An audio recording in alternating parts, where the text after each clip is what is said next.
Southeast Georgia and the Lowcountry. This is WJCL 22 Morning News. See us now. Good morning, everyone. Thanks so much for starting your day with us right here on WJCL 22 Morning News. I'm Emma Hamilton. We're going to get things started this morning with our meteorologist, Melissa Hall. Melissa, we were just chatting about springing ahead and a little tired this morning. Yeah, a little tired, and we don't have those really frosty temperatures outside to wake you up when you head out the door.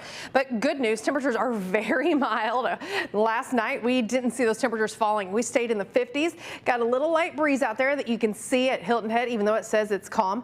That breeze is going to be out of the south today. So even though we had a little front move through, you're really not going to notice it. We'll have a few more clouds, but you can see that wind already coming up out of the south at the coast. Just a light breeze in the 50s across the area. And today, climbing back into the 80s, even out at the coast, you'll be in the mid to upper 70s for a daytime high. Now, the beach and boat forecast looking great, but things are about to change. That UV index may be high now, but we got rain chances coming back into the forecast. So boating days, they're going to be better if you have them sooner rather than later. I'll tell you about some thunderstorm chances and impact weather coming our way here in that certified most accurate forecast.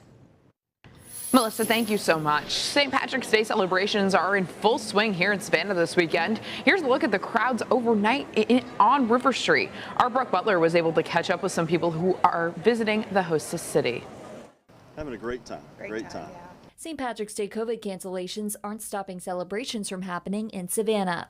People from all over the country are in the hostess city, some sporting their best St. Patrick's Day gear. Come every year. Even though visitors are flooding places like River Street, few are seen wearing face masks outside or social distancing, a concern for city officials. That being said, the crowds in Savannah are nothing like they were pre-pandemic. It's awkward not seeing so many people. But visitors say they don't mind, as there's still plenty to do in the hostess city. The weather's beautiful. There's plenty of things to see, and people watching is awesome. So yeah, you can't complain. Still a celebration. You still got to live life. You got to take your safety precautions. Make sure you sanitize and make sure you wear your mask. But at the same time, life don't stop. And again, that was our Brooke Butler reporting for us this morning. Folks on Hilton Head are preparing to celebrate St. Patrick's Day on the water. Organizers of the Islands Parade Committee are making up for their canceled festivities with a boat parade happening this morning. The community invites you to throw on some green, hop on a boat, and join the fun. The parade route will start at the entrance of Broad Creek at 11 a.m. and boaters will float over to Shelter Cove. The Coast Guard, DNR, and Beaufort County Sheriff's Office will all be on scene to ensure everyone is boating safely. Well, it's not too late to help bring the green and help our local businesses who aren't seeing the same amount of business they're used to for St. Patrick's Day. This is some perfect ribs right here. Some marvelous season. Oh my goodness. Is this going to be spicy or sweet? Mild, flavorful. This flavor going to touch every piece of your body on the inside. It's going to warm your whole body up. I'm in for it. Those are some good looking ribs there. I haven't had breakfast yet. Now, those are from Munchie's Barbecue, and that's what we want to see from you. So this is how it all works. We're encouraging you to visit a local business, any local business, and support them to help make up for the St. Patrick's Day COVID cancellation. Now, when you do, show us your pride by sending us your pictures and videos of you shopping locally or maybe eating locally and post it to social media using the hashtag #BringTheGreen. Today, time is moving forward for daylight saving time, but this could be the last time Georgians have to change their clocks. Two bills are looking to eliminate time changes in the state. House Bill 44 would keep us in daylight saving time, meaning that we would turn our clocks forward just like we did last night and never fall back. On the other hand, Senate Bill 100 would keep us in standard time. While some oppose these bills, saying they would make things too complicated and too difficult for people who commute to other states for work, others say they're in support of it. I understand it's not a problem in Arizona, and they stay on standard time the whole time. I feel like it's a good idea, all in all. It's a real confusing thing that happens twice a year. If you eliminated it, you would just wake up like a normal day and go about your business. If House Bill 44 were to make it into law, it couldn't take effect until Congress took action. That's because federal law currently prohibits states from observing daylight saving time year-round. This weekend, family, friends, and the people of Bluffton are coming together to remember DeJuan Fields Jr. His death has shaken the community and devastated his entire family. DeJuan, also known as DJ, was loved by many. Everyone we spoke to called DJ a friendly and kind person. The whole community is in distraught over an act of violence that lasted a moment.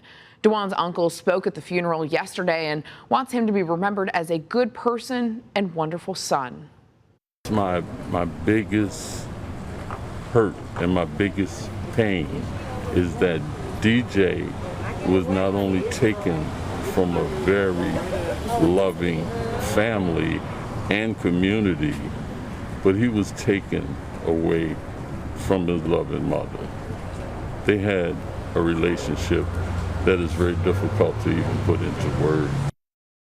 A celebration of life will be held this afternoon at Bluffton High School's Bobcat Stadium. 4 people have been arrested and charged in DeJuan Fields' murder, but police are still investigating. It's been 4 days since DeJuan's father made his tearful plea for anyone in the community that has information to step forward. The number of COVID-19 deaths across the U.S. continues to decline. Saturday, Johns Hopkins University reported over 1,700 new deaths and over 52,000 new cases. The good news is more people are getting vaccinated. According to the CDC, close to 37 million Americans are fully vaccinated. But officials are still concerned all of this progress may be wiped away as air travel is now surging. ABC's Karina Mitchell has more. Vaccination efforts continue to ramp up nationwide, increasing nearly 40% in the past month. The country now averaging 2.3 million shots a day. Health officials saying almost 106 million doses had been administered here in the U.S. by yesterday night. We need all Americans to get vaccinated as soon as it's their turn. Some experts warn of the consequences if enough people don't get vaccinated. If we don't achieve that 80% number, then you're going to see a fierce surge of the virus coming back next winter. There's also concern as more and more Americans are traveling. Since this whole pandemic thing, this is my first time. But yes, I do feel comfortable. The TSA reporting it screened 1.3 million people on Friday. That's the most since the pandemic began. Many of them spring breakers heading to places like Texas and Florida, packing bars and restaurants, few masks in sight. Cases and hospitalizations and deaths remain high, and we've been fooled before into being too lax. So now is the time to double down to see this through. At least 24 states have rolled back restrictions, including California, where LA County gyms, movie theaters, and indoor dining resumes Monday at limited capacity. Meanwhile, some Americans have already received those $1,400 direct payments laid out in President Biden's COVID relief package. It is so wonderful to get this money, to be able to pay it to my landlord. The IRS now working to send more payments directly to bank accounts, and on Monday launching an online tool for Americans to track payments. Karina Mitchell, ABC News, New York. Well, here's a look at the latest case numbers closer to home.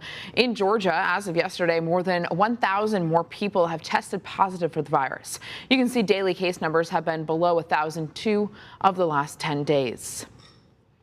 South Carolina added more than 500 new cases in its latest update. The latest numbers are from Thursday. Now, you can see from this graph here that the daily case numbers have been below 1,009 of the last 10 days.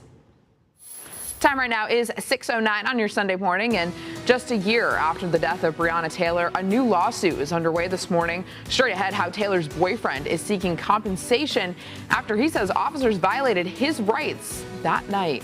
Melissa. We're going to have a look at your certified most accurate forecast, but let's take a live look outside before we head off to commercial break.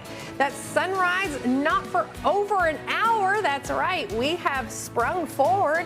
Those temperatures definitely feel like spring. 56 outside. Winds are calm now. They're going to remain calm most of the day. How warm will we get and how long do we keep those clear skies? We've got an active forecast, which we'll talk about in that certified most accurate forecast right after the break. You can get it, though, anytime with our WJCL 22 News app.